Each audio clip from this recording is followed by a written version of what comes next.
Hello and welcome to South Bay Christian Fellowship. Today we'll be having our last study in chapter 12 of Romans. We'll be beginning with verse 19. So while you're turning there in your Bibles, I want to say that really the point of this chapter is that God is trying to help us get along with each other. He's trying to give us insight into how we should relate to each other so that we can be productive together and not be divided or let problems take their toll for longer than is necessary. Let's begin reading now. Verse 19 says, "Never take your own revenge, beloved, but leave room for the wrath of God.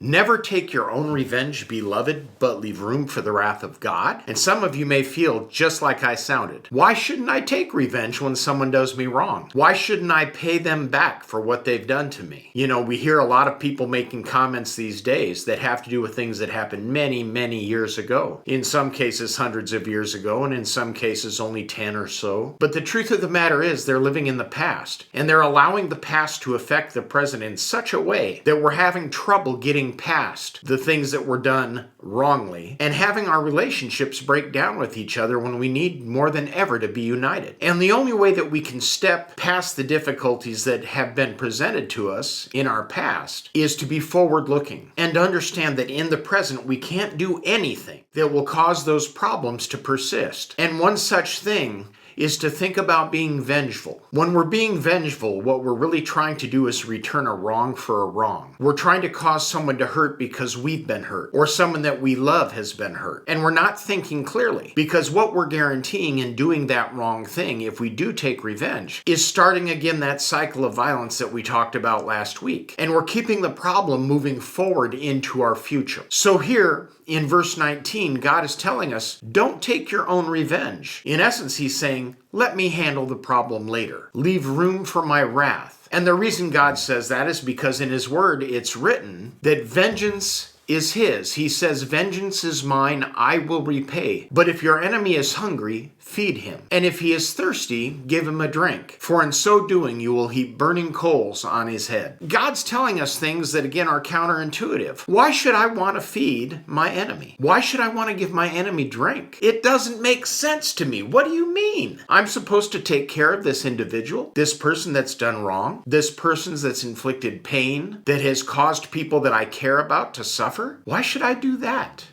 Well, the answer is pretty straightforward. It's the only way that we're going to be able to change the dynamic and get to a better place together. You see, a house divided can't stand. And right now, our nation is divided. We're in peril. We have all kinds of things that we're struggling with that have us in separate camps. And instead of trying to come together in a meaningful way, we're playing the blame game. We're pointing our fingers at each other. We're saying, well, this problem exists because of what you did. Well, no. This problem exists because of what you did. And we're going back and forth and accomplishing precious little. In fact, things are getting worse. In my lifetime, I've seen two periods of real tumult in this nation. One was in the 60s. We had the Watts riots and we had other things occur, but they weren't on the scale of the protests that were done in the 60s. And this current protest that's going on in our nation now. What people are trying to do is they're trying to vent their anger. They're dealing with difficult emotions, but instead of controlling their emotions so that they can reason their way past the problem, they're allowing their emotions to control them. Needlessly, lives are being taken. Businesses are closing forever because they're destroyed by angry people. Neighbors are fighting against neighbors. Our police are getting assaulted in the streets. Innocent people are getting assaulted in the streets. And there are certain groups and certain individuals that are rabble-rousing, trying to cause a division, trying to keep us imbalanced so their agendas can be forwarded and advanced. And we have to back off being emotional and settle down and take God's advice here. This also, by the way, applies to our everyday life, whether it's with our family, at work, or anywhere else we may have conflict. We can't think about returning evil for evil. We can't take vengeance upon people and expect that the problems in our life will get better, that they'll go away. In fact, we open ourselves to attack when we do the wrong thing. And as hard as it is to back off our emotional feeling and get control of ourselves, it's really the only way that we can have a meaningful solution. We have to take God at his word and decide not to take vengeance and trust him when he says that he will repay. Not only that, we have to take positive action to remedy the situation. He tells us if our enemy, the person with whom we have conflict, has a need, to meet that need. If he's hungry, to feed him. If he's thirsty, to give him drink. And then he makes a comment. He says, by doing that, we'll heap burning coals on his head. What God is saying there is that we're going to cause them to have a crisis of conscience. Because at some point, with all of the anger they feel, with all of the outbursts that they cause to occur, they're going to come down and realize that the person they're persecuting is treating them very well, returning only good for evil, being kind in spite of the way they are treating them. And it's going to cause them to reflect and maybe reassess. And they're going to realize that, well, potentially the person in front of them has absolutely nothing to do with the problem they're angry about. And then we're on our way to solution. Then we can have open dialogue. Then we can get past our humanity together and something beautiful and divine can occur. So we have to remember, never take vengeance, leave room for the wrath of God, and let him operate in their life. Now, God tells us don't be overcome by evil, but to overcome evil with good. Remember, not evil for evil, good for evil. Don't let yourself ever do anything that you know is wrong, especially in response to another person, but instead, struggle to do what is right and good. Now, we've learned a lot in this chapter. We've learned that we're supposed to offer up our bodies as a living sacrifice. We've learned that what we're supposed to do by our conduct is prove what is right and good and acceptable because we do the will of God. That we've all been given talents and that those talents should be brought to bear in service to one another so that we all can get to a better place. It's necessary for us all to be able to get to a better place so that we don't have the division. We can't leave anyone behind. We've learned that we're members of one body. We're not really separate. We're interdependent. We need each other. When your car needs gas, you have to go to a gas station. When you need food, you have to go to a grocery store. When you need legal advice, you have to go to a lawyer. Sometimes when you need counseling, you go to a minister or a psychologist. The truth of the matter is that all of the things that exist for our own good, but by not treating each other equitably, we often cut ourselves off from the very resource that is present in our life. And God doesn't want that to occur. So he tells us to rise up in service to one another and to treat everybody as a respected member of one body. In addition to that, we're told that we're supposed to never, ever curse anybody, but instead bless those who curse us. To have a mind of forgiveness, to have ourselves in a position where we only return good for evil, so that the people that are having struggles can get to a better place instead of being put further and further down.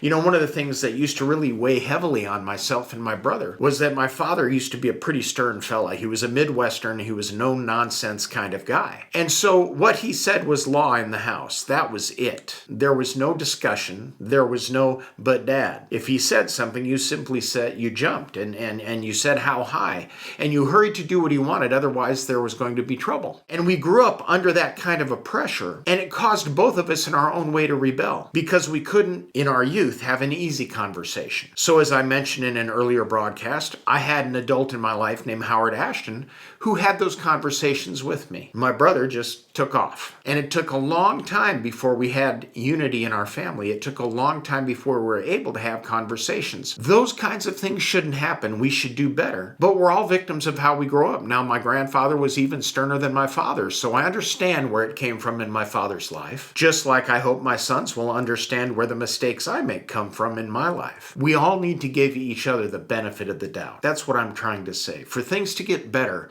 we can't hold the past against each other. We have to allow each other to get past what has happened in the past so that we can be in a better place together. We're told never to return evil for good and never to take vengeance. We've learned that God will take care of that for us when he judges all of humanity. And instead of us being vengeful, we've learned that we need to meet the needs of those that are our enemies, meet the needs of people with whom we have conflict, and to be consistent in doing that so that their spirit toward us can change. Remember, it's our responsibility to be at peace with all men as far as it depends on us. I pray that God will open your mind to his word and your heart will be affected by it, and that there'll be a resulting change in your spirit that will help you to feel a sense of confidence and ease when you're confronted with difficulties. Remember, Philippians 4:13 tells us that you can do all things through Christ who strengthens you. Don't believe it because I've said it, Believe it because you've read it. It's very important that you open your Bible to Romans chapter 12 and that you read the chapter in its entirety and you think about the themes that we've talked about and make sense of it for yourself. Make it your own. Put it to practice in your life, and you'll find that the principles of God are a great help to you. As I was once told, just give it a 30-day road test. I am sure that you will be blessed by that effort. It's necessary that you have faith in God and that you trust Him and walk according to His word. It will make your life, our lives together in this world, a better place in which to live. God bless you and keep you.